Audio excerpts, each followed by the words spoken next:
What's happening, folks? Welcome back to Movie Crack. Back with another one. Roll it, son.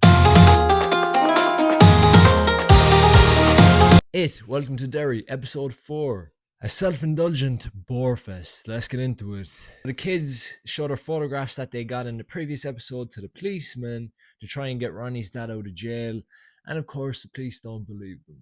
Because, of course, they don't. And then about 20 minutes of this episode is focused on General Hanlon's wife, who is a political activist because 2025.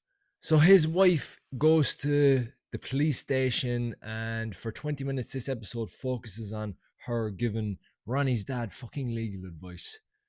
Because that's why I watch an Welcome to Derry series.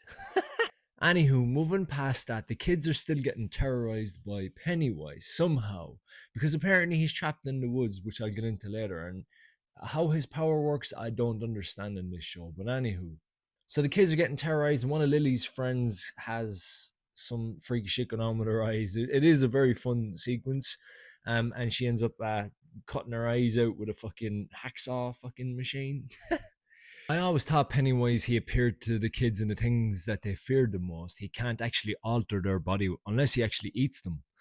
But in this series, he can apparently alter people's bodies, which that's a new thing as well. Then move back to the military base where their medium, he's interrogating a native kid.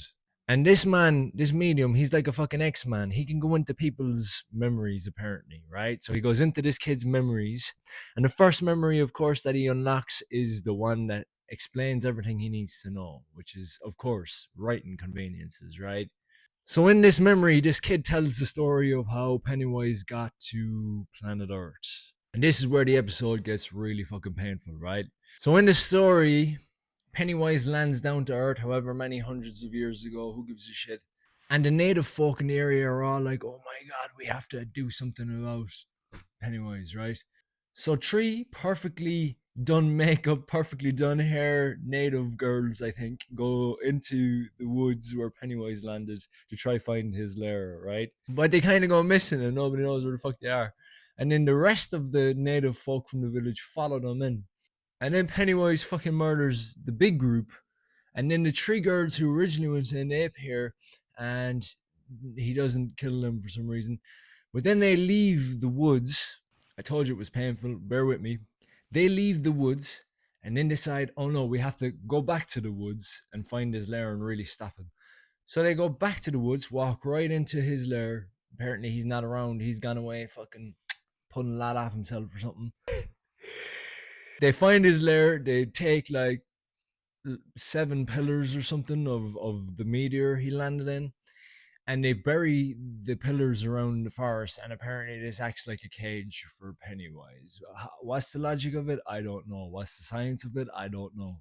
And then it comes back to the kid's memory, and he opens the door, and we get a look at the old creepy house from the It movies. How that's relevant, I don't know. So yeah, that is episode 4. Welcome to Derry. A pile of boring dog shit, man. It's so convoluted. They're just throwing shit at the wall at this point, hoping something's gonna stick here. And I'm just not enjoying the show right now unless something drastically improves. That's the other thing. We haven't even seen Pennywise yet. Well, we have seen him in the form of a big CGI moose monster. Yes, that's what I want in a Pennywise show. Anyway, that's all I got for today. See you next one. Hope this is a good one. Good luck.